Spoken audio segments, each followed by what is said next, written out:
Alright, so in this video I will talk about inductors. So this is just a circuit with a battery and an inductor. And let's say the current is going this way and all of a sudden it starts increasing this way.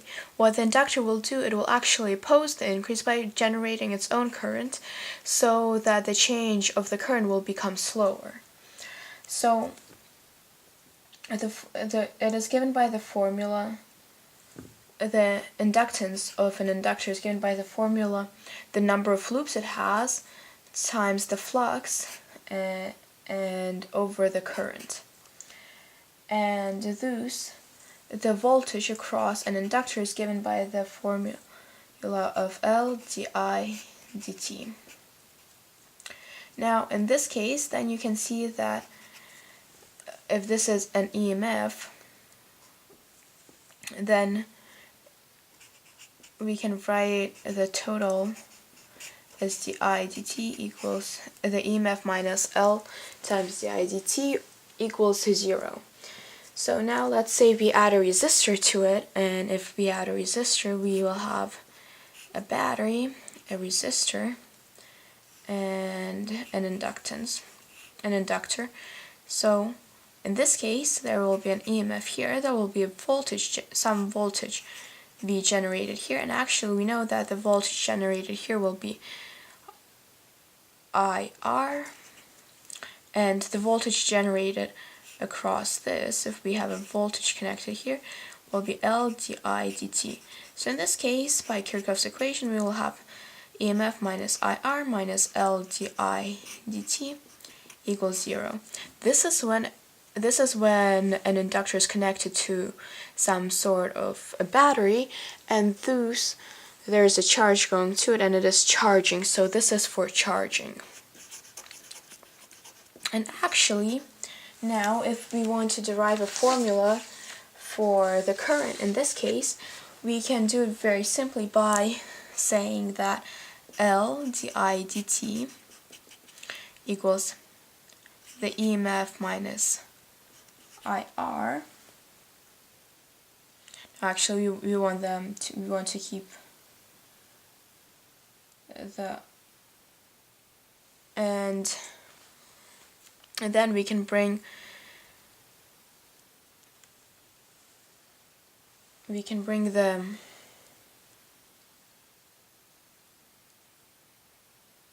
so we bring the di remains here, and then we have EMF minus IR under 1, and then if we bring dt over here, then we will have dt over,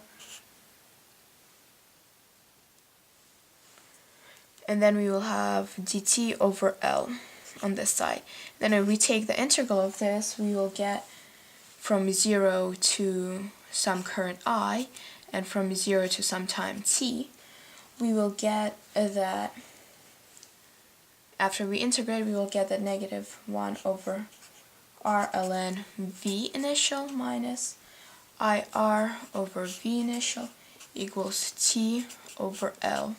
And so when we solve for current in this equation by doing the E substitutions, the natural logs cancel out, and we get that I equals V initial over R times 1 minus E minus T over tau, the time constant. And the tau constant in this case is not like it is for a resistor capacitor circuit. It is actually L over R. And this is again for charging. Okay, for discharging though, when an inductor has some sort of, so the inductor stores energy, and the energy that it stores is given by the equation 1/2 Li squared. So technically, if an inductor in this circuit has some sort of a charge, some sort of energy, then technically there might be current there will be current generated through this resistor over here. And when it is discharging, it is given by the formula, the current I initial, E minus T over tau. I mean, again, you can derive this like we did a quick derivation here. We can derive it from the formula, the fact that the voltage across this will be di dt, the voltage across this will be IR. So in this, there's no EMF of the battery, so it will just be di dt plus IR equals 0. And when you do the similar substitutions here, you will get this equation over here. Now, the power that is given off, the power of the inductor is given by the formula power equals I epsilon EMF, which will equal, as you can see, EMF over here equals the voltage across the inductor equals L di dt. So the power will be Li di dt. And this actually comes from this formula over here too. If we take the derivative of this in terms of time, then we will get power, because remember that energy equals power times time, so power is the derivative of energy. So in this case, if we take this, if we take the d dt of this, then we will get power equal Li times 2, so the 2 and 1/2 will cancel out, and di dt, this is where it comes from. Okay, so now I want to look at a couple examples, and in this is a circuit that we will look, and we will see that at first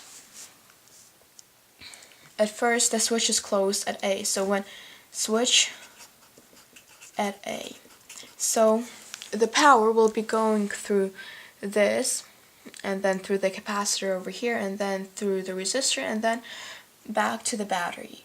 So the voltage, if we want to measure the voltage over here, it is very easy to do. The voltage will be, first we have to find the current running through it, and remember the total resistance, RT, will equal, since this is in a series, 10 plus 20 equals 30 ohms. So the current will be EMF over R total, which will be 2/3 amperes. So the voltage across this resistor will be, across the 10 ohm resistor, will be 2/3 amperes times 10 ohms, which is 20 over 3 ampere volts. And this is just review from before. And so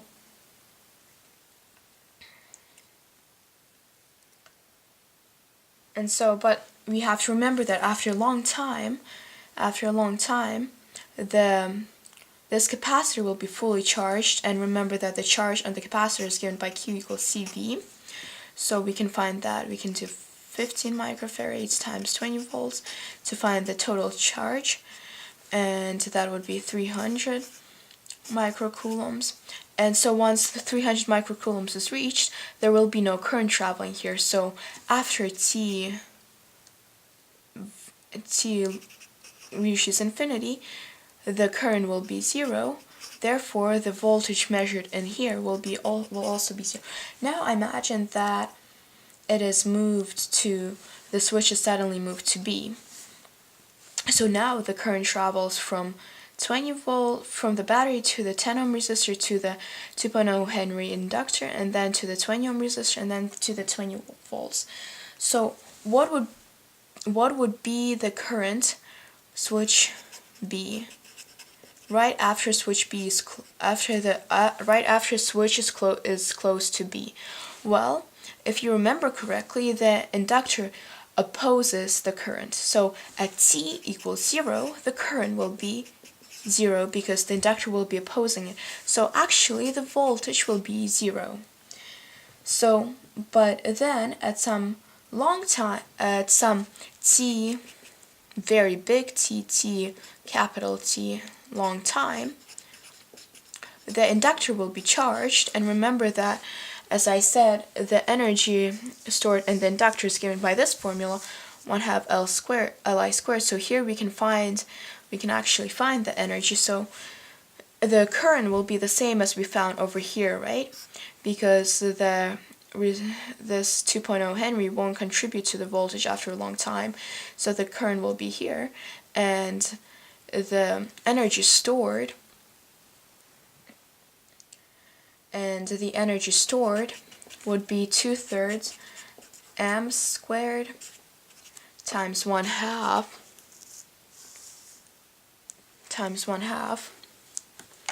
and times the inductance, which is 2.0 Henry. And that would give us approximately 0.44 joules. Alright, now let's look at another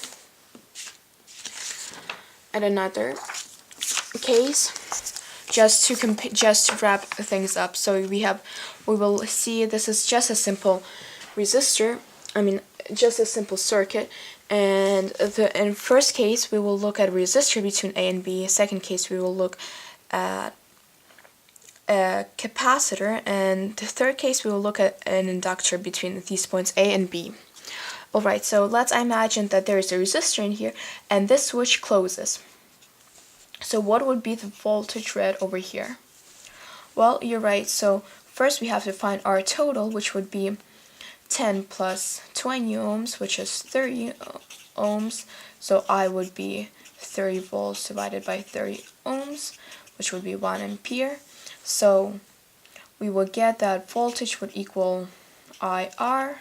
Voltage of the 10 ohm resistor would equal IR, where I is 1 ampere and R is 10 ohms, so 10 volts.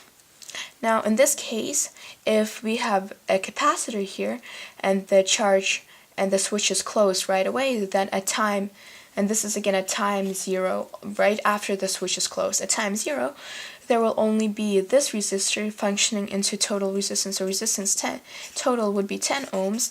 So the current would be 30 volts divided by 10 ohms, which is 3 amperes. So the total voltage drop will come across this resistor.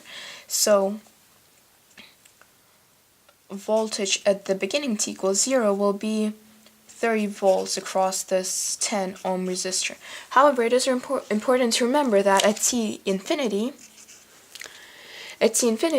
the capacitor will be fully charged, and therefore there will be no current flowing in it. So the voltage drop would be 0 because there would be no current. In case 3, however, remember we have an inductor. So the moment the switch is closed here and there's an inductor, remember that inductors oppose a change in current. So in the beginning there will be no current. So at t equals 0, current is 0. Therefore, the voltage drop across the resistor, across the 10 ohm resistor, is also 0. However, at some t infinity, unlike in this case where the capacitor was fully charged and I became 0 and this voltage became 0 across the 10 ohm resistor, in this case it will be the opposite. The inductor will be fully charged by the energy equation and will have its full energy, and thus it will not hinder any current movement. So the current will be the maximum current, which would be the voltage of the battery, the EMF, divided by the resistance, R total, which in this case is just from this 10 ohm resistor. So it would be 30 volts divided by 10 ohms, which is 3 amperes. And so the voltage drop across the resistor in this case would be 30 volts, just like across the battery. So now I wanna make a quick graph of the current I versus time in these 3 cases. So in these 3 cases, as you can see, the current will remain constant because there will be no drop, unlike in case there will be no change, unlike in case 2 and case 3. So we can just model the current in this straight line over here. No real change though. So this is resistor case 1, right? But however, in case 2, the current will be at 3 amperes.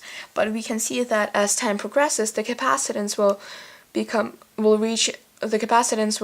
come closer and closer to its maximum, and thus the charge will slowly stop flowing. So even though it will start at about 3, at some t times infinity, it will finally reach 0.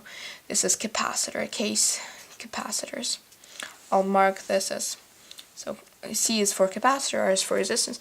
But for the inductors, an opposite thing happens. So at the beginning, it will hinder the current progression. So the di dt will be lower than it would have been. So it would be slower as the inductor is charging. So we would start with a current of 0, and then after some time t infinity, it's actually the opposite of the capacitor. So because at t infinity, it will be fully charged, and the current will be flowing through it normally, like it would through just a wire. So current will be this 3 amperes V over R, while in here t infinity, current would be 0. And this is basically a recap of the differences between resistors, capacitors, and inductors in a series.